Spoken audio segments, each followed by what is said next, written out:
Hey, folks. How are you? Good.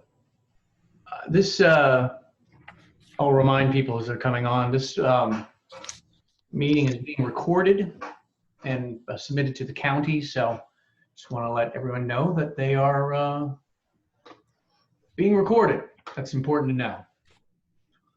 We'll start in 3 minutes and give folks a chance to get on board.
Okay, it's 6 o'clock. We're going to start the meeting.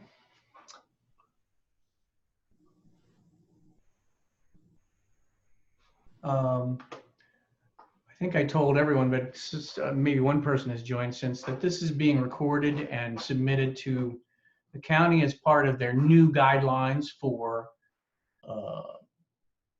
community meetings. Typically, the community meeting would happen before any submittals, but because of the pandemic, they allowed submittals to be put forth and Zoom community meeting to take place. They won't, the difference, I guess, is they won't release any review comments or any other stuff from the county won't happen until there has been, that this has been submitted in accordance with their new guidelines. So what we're here today to talk about is the Old Severna Park Community Center and Storage Facility. And a preliminary plan has been submitted to the county, which is the first step in the site development process. The steps are typically preliminary plan, site development plan, third is final plan. Once the final plan has been approved, then a grading permit and a building permit can be issued. So there's kind of like 5 major approval / permits to get us to the point where actually construction takes place. So what I'm going to do now is I'm going to share a screen of the cover sheet of the preliminary plan set, and we'll go through and talk about how this all works. Please feel free to speak up. I know some of you have your microphones muted, so please feel free to unmute and speak up. I'd like to take all the questions at the end, but you know, if you're having trouble seeing something or you missed something that's important, that you speak up while we're doing it. This is the cover sheet to the preliminary plan set. It shows the topography in and around Sullivan's Cove. It shows obviously these lines that are closer together. These are 2-foot topography contours. So as most of us know, it's fairly steep coming down onto this property. Here's an outline of the property boundary, which is very oddly shaped. The site is zoned maritime use. That's an old zoning, but works for community beaches generally. So no one has really sought to change that. Some of the other information that's on this sheet is the bulk regulations, what they call the bulk regulations, which is here. And they pretty much specify how much clearing you can do, how many structures you can build, what your setbacks are from different property lines, and that sort of thing. Because it's a fairly big site at 4.95 acres, we're not coming really close to any setbacks. And because the building that they're proposing is so small, we're not dealing really with any sort of area limitations or height limitations. About a year ago, the folks at Old Severna Park Community Association applied for permits to impact wetlands and wetland buffers as part of this project. That's listed here on these modifications and permits. I'll talk about that a little bit more when we get into the looking at the actual proposed improvements. Oh, so, can you hear me? Sure, I'm sorry, go ahead. Who's talking? Right, can you hear me? I'm sorry, I'm just checking sound. Yes, is that Roy? Yes, it is. Hi. Yes, I can hear you fine. Okay. All right. And the only people on the call are the ones on the right. Ed Morris, Jeff Johnson, Amy Leary. Yeah, everybody on the call will be listed on the right. And as soon as I stop sharing the screen, show you, then everybody gets big again. Thank you. And then some people have chosen not to have their video cameras on, which is just fine. All right, so let's move on to talk about environmental constraints. I'm going to share the screen that details those constraints and run through them very quickly. This is the site, and it's got a lot of extra stuff in it that I will explain. But for the most part, let me zoom in a little bit. The important elements of this are these large letters are different kinds of soils This boundary here shows the difference between this type of soil and that type of soil. And the reason that's important here, different soil down real close to the water, is you can see in this table what the different soils in terms of the percentage of the total area they make up. But this column here is the important part of soils. It's the hydrologic soil group. And what that tells you is really how the soils react. A being the most sandy and porous and easily infiltratable. D being the most wetland type, clayey, don't drain very well, least structural good soil. So it's important when doing a natural resources inventory, excuse me, to identify what type of soils are on the site. And as you can see, and this is pretty common, we have some sandy soils up in the uplands. And as we get down close to the tidal interface, you tend to get more clay, wetlandy kind of soils that don't drain as easily. Another element of this that's super important, I'll zoom in a little bit more, is the 100-foot tidal buffer. I'm circling it here with the hand, if you can see. Now what this is this is an offset from mean high water, right? Mean high water is just the average high tide over a certain period of time. So the mean high water line is identified here with this dashed dark line, and it just shows the limits of when the water is at an average high tide. Then what you do is you take a 100-foot setback from that, and this 100-foot, everything within this 100-foot tidal buffer, all through here, is sort of a no-fly zone. Now what that means is you generally can't do any new development within the 100-foot buffer. It requires an amazing amount of effort to ask permission, and generally you're denied. And so what we've done is, and you can see that there are things within the 100-year buffer, dinghy racks and pavilions and stuff. And historically, if they've remained there, it's okay for them to be there.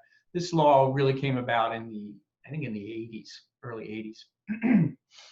So as you can see, this little spot here, this is where I'm circling, and we'll zoom in on that on another page, is the existing kind of CMU block building. If you haven't seen it before, it's just your basic rectangle, mostly storage area.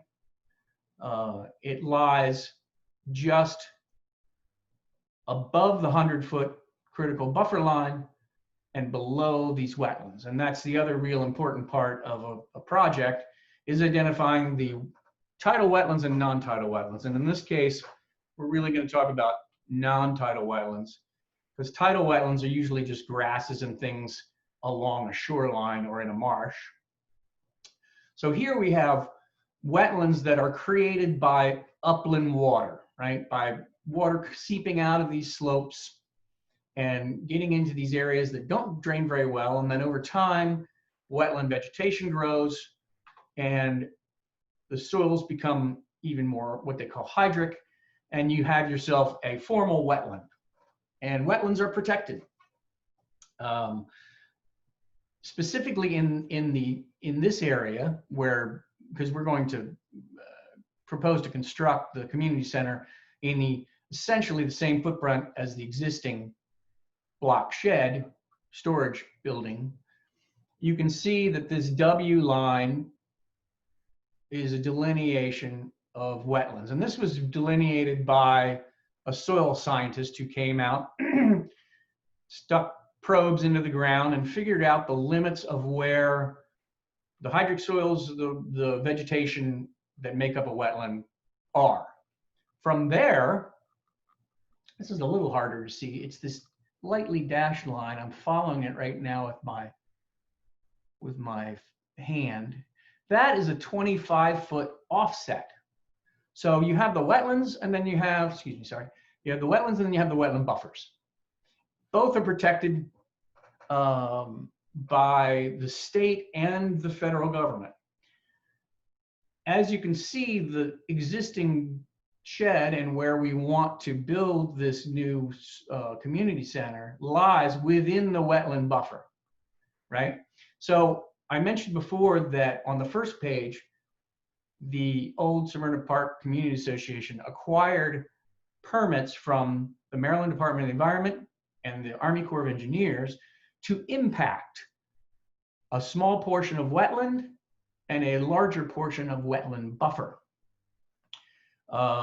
These impacts are, you have to mitigate them. Generally means you have to plant. And we'll talk about that a little bit later about clearing and planting. You have to mitigate those impacts. But prior to the preliminary plan, they received approval on the impacts for the proposed community center, and that will be included as part of the permit package. Other than that, these large, they identified large trees associated. I mean, there are obviously many more large trees on the site, but the ones that are in and around the work area are the ones that we have to pay particular attention to make sure that they're not adversely impacted. So that's the environmental constraints that we're talking about. Oh, there is a floodplain too. Last but not least, there is a 100-year floodplain. I'm circling with my hand now the call out, and it's this often dashed line. I'll follow my hand along it.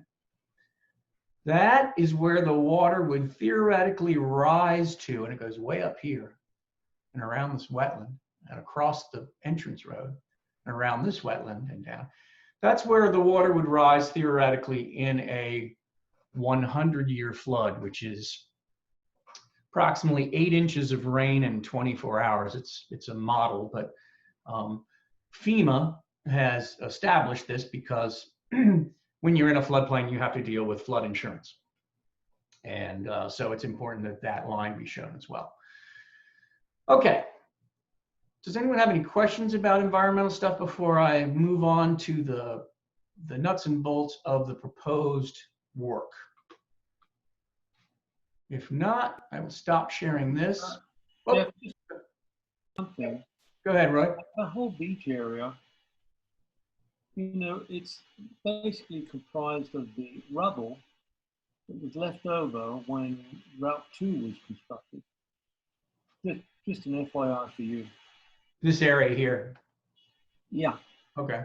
So I know the fact because when we dug down for an electrical line to the pavilion about 3 feet, we pulled up bricks and concrete and glass down the whole way. So just an FYI. Anyway. Yeah, and that's pretty typical across all of Anne Arundel County.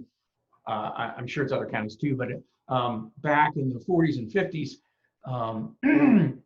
waterfront wasn't so popular and so valuable, and a lot of ravines and waterfront areas became sort of construction rubble dumping grounds. That can obviously no longer happen.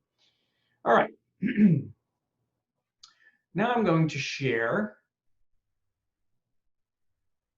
what is really called the preliminary plan. I mean, there's several sheets that make up the preliminary plan, but this is the one that shows us what we're doing. And I'll zoom in a little bit. Zoom in a little more. That's 100%. Okay, so if you recall from the last sheet, the block building was right in here. And so this is the proposed building, and I'll show you a blow up of that in a minute, but I just want to go over the components of it. The disturbance essentially is, you know, enough room to get around the building to do the construction work. And that's why some of these wetlands are impacted, because you have to have, the county requires that you have to have a distance around a building that is shown as an actual disturbance. This line coming up, so the building's pretty straightforward and simple. This line coming off and going up the hill and up and up and up is a sewer line. There will be a bathroom facility in this building, whereas the current storage building does not have a bathroom. Of course, this is going up a pretty steep grade. And there are, if you're familiar with sort of the intersection of Water Street and Maple and right where the gate is, there's a bunch of manholes in here. One of them is a sewer manhole, and our proposal is to pump this, right? Because it's going uphill. It's not gravity sewer. So there'll be a grinder pump and a pump that pushes, so it'll grind up the stuff, and then it'll push it uphill, uphill, uphill, all the way until it gets to this existing manhole where it becomes gravity flow going that direction. We're not sure yet whether this will be direct drilled or open cut section, but that will be determined as we move forward in the process. Like I said, this preliminary plan is really the first step in 5 steps that are associated with this project. Water already exists across the, and this is that W line you see here, already exists across the beach front, and that comes down from Park Drive. That was installed a while ago to provide water to the piers. There's fire connections and things in a formal sense. So the proposed building will tie into water directly across from its gravel parking lot. That will be an open cut, but it's generally a very small, 1.5 inch, 2 inch pipe. So the limits of disturbance then really are along this water line, around the proposed building, and along the sewer line going straight up the road. I mentioned earlier that because of impacts to wetlands and wetland buffers, there's mitigation required. And one of the ways to deal with that is to remove existing impervious area to offset the new impervious area, right? So one of the things that the community is going to do is there's a portion of the gravel parking lot here that is going to be removed and grassed and possibly be a little play area or something. But that counts against the impervious differences. See, we're in the critical area here, 1,000 feet, and I should have mentioned that with the, environmental constraints. But 1,000 feet from mean high water is the Chesapeake Bay critical area. 100 feet, which I talked about, is the Chesapeake Bay critical area 100-foot tidal buffer. The buffer being the most restrictive, but the other 900 feet going up the hill has a lot of restrictions to it as well. Not nearly as many as the 100-foot buffer, but still tree removal and whatnot actually requires permits. So if you've removed trees on your property and you live in the critical area, hopefully you got a permit. So anyway, back to the mitigation. So this area here will help to offset, because the proposed community center is 1,400 square feet, approximately 1,400 square feet of gravel area is going to be converted to grass. The other way you do it, and because so that was impervious offsets. The wetland and buffer impacts, you can't offset them by removing impervious. It's kind of apples and oranges. So you have to plant, and you have to plant at a ratio, right? So if you're doing wetland and wetland buffers, I believe our planting is, yeah, here it is. Mitigation is 3-to-1 ratio. So for every square foot that we impact from those permits that we got, we have to plant 3 times that area in a combination of trees, bushes, and grasses. And there's specific percentages. You can't do it all in trees, you can't do it all in grasses. You have to do it in all 3. So what we did was we identified 3 areas that go way beyond what we need in mitigation But we identified them just early on to make sure that everybody understood that these are areas that are ripe for planting, additional planting as mitigation. One is over here by Park Drive, as you walk onto the site. The other is sort of an open area off to the side of the entrance road. I mean, there are trees in here, but it's not very dense. And then sort of last but not least, and I think that the one that we would prefer less to use, because right now there's kayak racks and things going on over here, is this mitigation area right along the beach.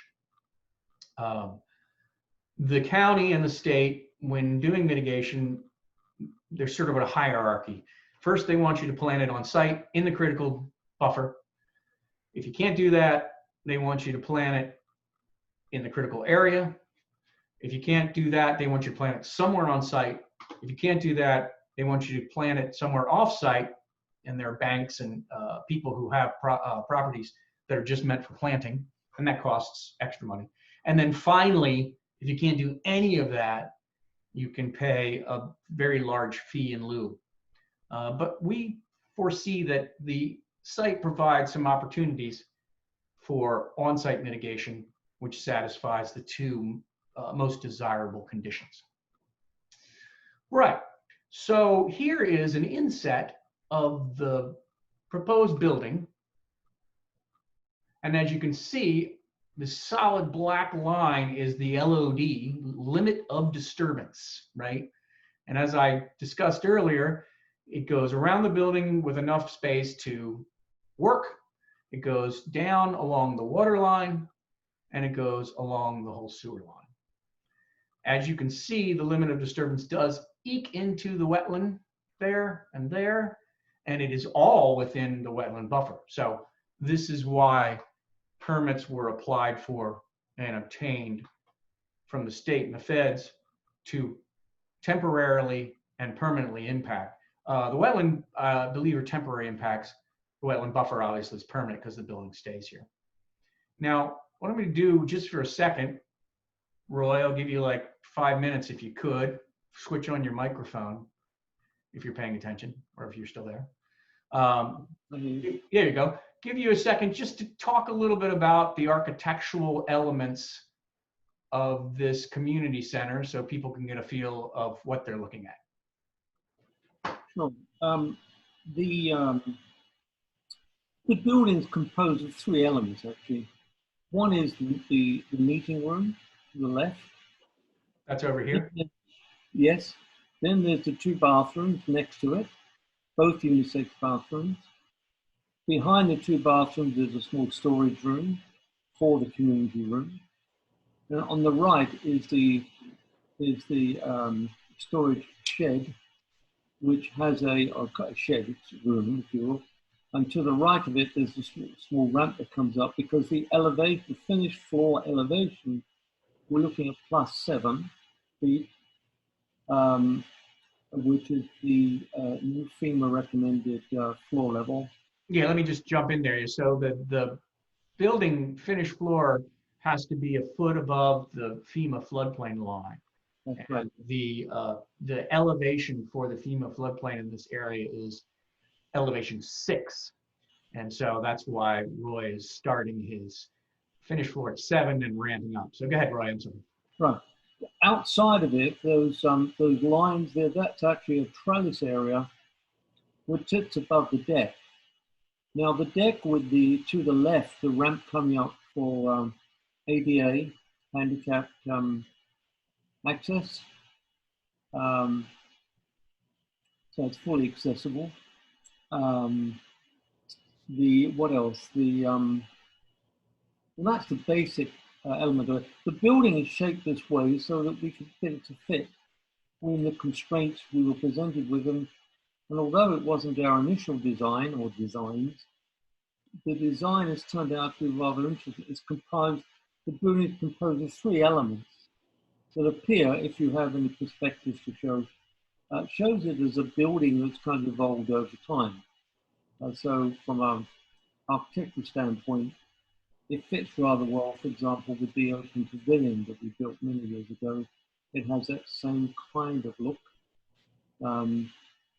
and I think it will be very pleasing.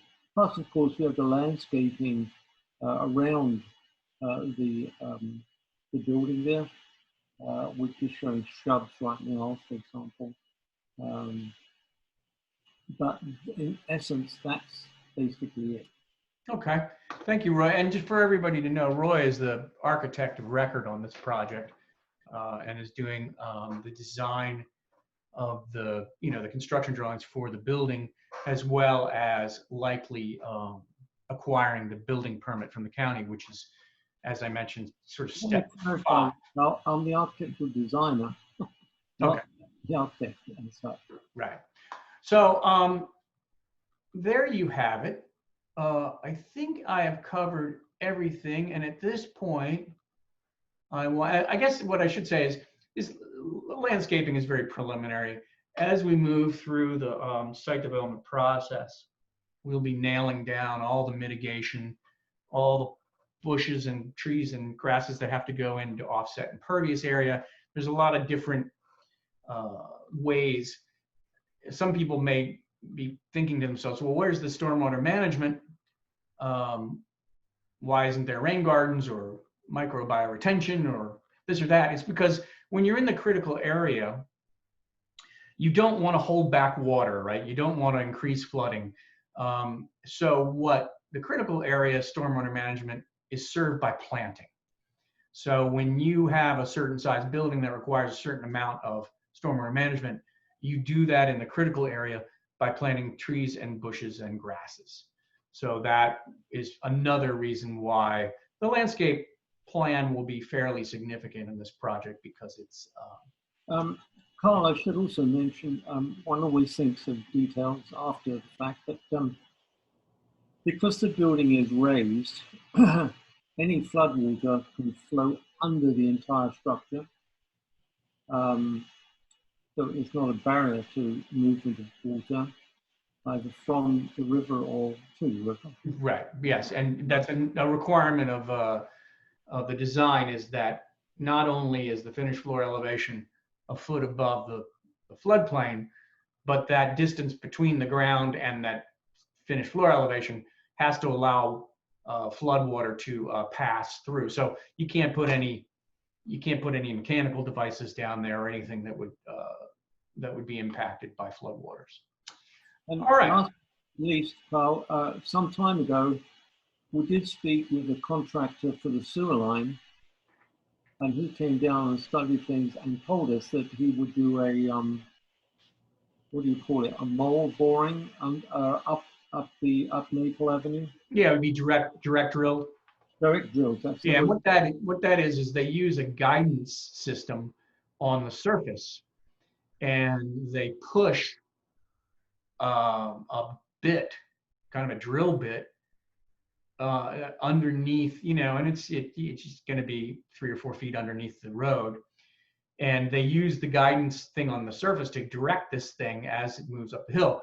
The nice thing about direct drilling is that you don't have to tear up the road, limit access, and redo the road. So it's a little more expensive, but it's in these kind of situations, it's I would imagine every contractor would prefer to direct drill than have such a steep open cut, because that can get a little dangerous. So at this point, I'm going to leave this up, but anyone who wants to unmute their microphones and ask any questions they like, we will, not only are we recording this, but we will also summarize any questions as part of our submittal to the county, so the county can see what, if there are any specific concerns that members of the community have with regard to this development. And I will allow you to jump in at any time. Just please tell me your name and your address so that we can kind of have a record of it, and you can ask away. Well, just one thing, this is Roy Higgs. Are you able to access any of the perspective sketches in this presentation? I'm sorry, Roy, I'm having trouble understanding you. Are you able to access any of the perspective views of the structure? Uh, you know, typically that's not done at this stage because usually architecture is not even done yet. I understand. So I would be a little bit, well, the only reason I'm kind of worried about that is because I don't want to show somebody something that's old, and I'm just the engineer, so I might, so it would be best if folks would like to, uh, that are online right now, um, to ask the Old Severna Park Improvement Association, to maybe send them a couple pics or something via email, because that way you're for sure getting the most up-to-date architectural plans, and it's something that it's not typically done here, so I'll allow the community association to control. So There's a one-story building, Carl. We forgot to mention that. right, yes, and it's timber construction mostly, right? No, no timber. I'm sorry, go ahead. What is it then? The idea is to, and the details that have been prepared, it's a concrete block building. If it does flood, as I'm sure it will do at some point in the next 100 years, it can be hosed down or hosed out. And without no drywall, no timber. Good. So it's a fairly substantial building. Yeah. All right. Does anyone have any questions? Carl, this is Jeff Johnson. There are a number of questions in the chat box from someone that does not have a microphone on their computer. Do you have access to that chat box? Yeah, let me stop sharing here because that's the only way I can see. Okay, here we go. Are you going to introduce? Yes, I'm sorry. My name is Carl Kors. I'm a professional engineer licensed in the state of Maryland. My company is Nearshore Engineering. I have been contracted by the Old Severna Park Community Association to do engineering permitting for this project. How many parking spaces will be removed? What modifications you're asking? Do you follow under the, okay, let's go these one by one. Let me share again. Let's talk parking.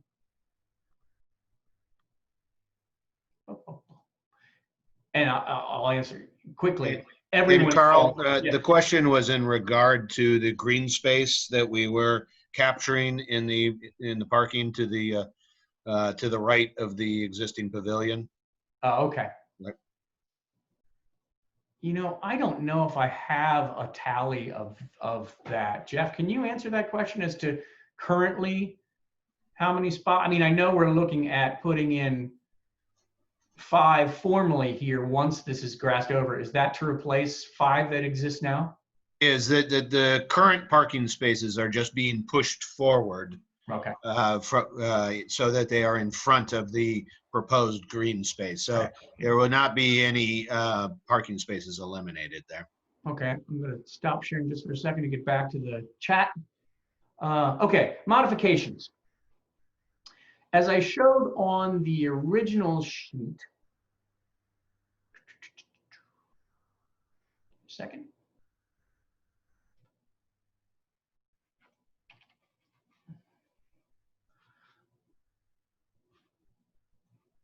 Over here is a listing of the modifications. A modification is a different weird word for sort of a waiver. It's what you're asking for is you're asking for a modification from the county code, right? You're asking, the county code says do this, and you're asking that that be modified somehow because of a hardship. Also, the permits that we got from the state and the feds require that we get a modification from the county to allow those things as well. And that was acquired last year as well. Number 15914A, this is a county modification to permanently disturb 1713 square feet of wetlands buffer, temporarily disturb 1140 square feet non-tidal wetland buffer. And then this lists the impacts that were authorized by the states and feds. We have asked for one other modification in this project, and that is, I mentioned the 5-step procedure: preliminary plan, site development plan, final plan, grading permit, and building permit. Because this is a relatively small development project, we have asked that we skip the site development, the steps 2 and 3, do all of the work during the preliminary plan process, and once that is approved, then we go for our grading permit. And the reason is that the preliminary plan is about 70%, roughly, of the site development plan effort. The other 30% is details and things. So what we've asked is, can we do 100% of the site development part in one step rather than 3? Then when you get the grading permit, you kind of start all over again, and it's super complex, and that's where the real details happen. So the county doesn't have to authorize that. They generally look at the project and they say, okay, how complicated is it? What kind of opposition do we have? What kind of impacts do we have to adjacent property owners? And generally, the more controversial, the bigger the scope of the project, the less likely they are to allow you to skip any steps. We will find that out at some point when we receive our first review comments, whether they're going to allow that. And they might even say, we'll make a determination at the end of the preliminary process. But you pay a fee, you ask for a modification, and then they make a ruling. Last but not least of those section of comments, do you fall under the new forest conservation law? Yes, everybody falls under the new forest conservation law. There's no grandfathering associated with this project. So the forest conservation, we're in the critical area, which changes things. And the forest conservation law includes critical area overlays, but it really focuses on non-critical area. And you determine thresholds of forest conservation, of afforestation, of reforestation, of mitigation. Once you get into the critical area, it's kind of a different set of rules. You know, the clearing limits are determined by, are set really by mitigation. When you're doing 3-to-1 mitigation and you try to clear a tremendous amount of land, you don't have any room left over to plant. So I guess they kind of, that's the way that it's kind of controlled in the critical area. Now it looks like, oh, Amy's still here, good. Okay, where is the stormwater management? How will the runoff during construction not impact the cove? I mentioned earlier about stormwater management, but I will talk about it again. In the critical area, you do stormwater management by plantings. And the reason that you do that is because you're at the tidal interface and all the water is flowing from upland down to you. And so detaining the water, like in a pond or something, works best at the top of the watershed and works terribly at the bottom of the watershed because it allows more and more floodwaters to build up by holding back the water. So in critical area situations, the stormwater management is handled by plantings. How will the runoff during construction not impact the cove? As part of the grading permit, an erosion and sediment control plan will be submitted to the Anne Arundel County sediment control. I'm spacing out on a natural resource conservation district, and they will review it for what they call erosion sediment control practices. And typically what those are silt fences, super silt fences, hay bales, different types of procedures to handle open dirt construction, right? So because we're in the critical area, because we're close to tidal water, there will but because we're less than an acre, we will likely utilize reinforced silt fences to the greatest extent possible. But there will be, there's a whole sort of set of documents that I have to prepare, and the contractor has the rules to abide by in terms of how they, how long can dirt remain unstabilized? What do they do after each rain event? There's a tremendous amount of requirements that go into the sediment control plan. There will be an approved sediment control plan, or else there won't be a grading permit, because that comes first.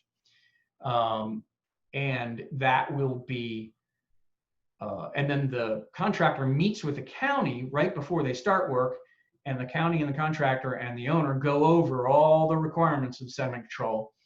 And so everybody can sort of adhere to the rules. I would think that you're probably thinking to yourself that that isn't always the case, and contractors try to cut corners and blah, blah, blah. That is true.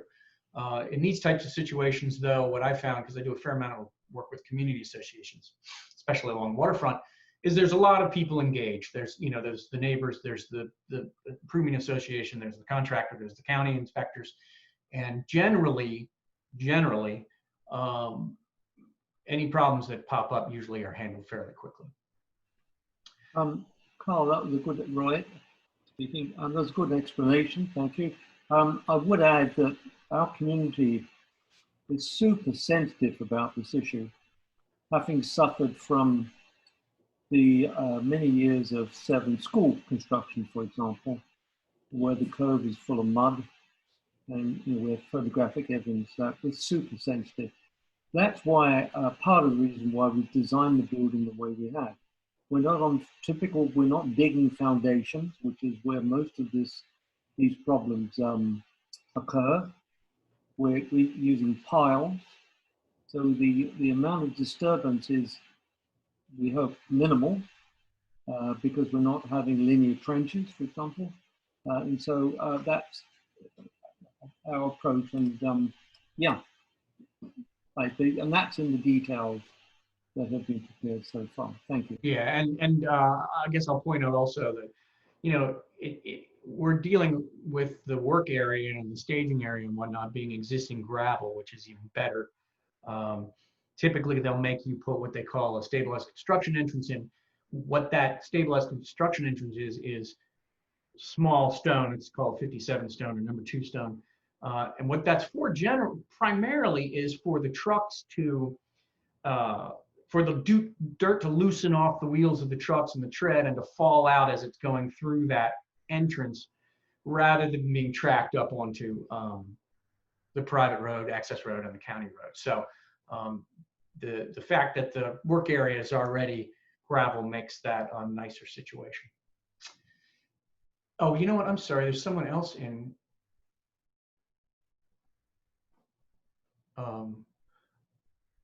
Chris Mann was in the waiting room, and I'm sorry that I didn't bring him along. So I'm going to have to make sure that Chris, any questions that Chris has are answered properly. Chris, I'm sorry that I don't know exactly what point you came on, and I'm sorry because I was sharing screens and whatnot. Do you have any specific questions that you'd like to ask before we summarize and move on? If you do, please feel free to jump in at any point. All right. That all being said, typically what we would do is we would take everybody's name and address, and we would mail you the minutes of this meeting. I would write down essentially a brief summary of all the things I've said, and your questions would be listed, and my answers, and those would be sent to every person, every property owner within 300 feet of every corner of this property.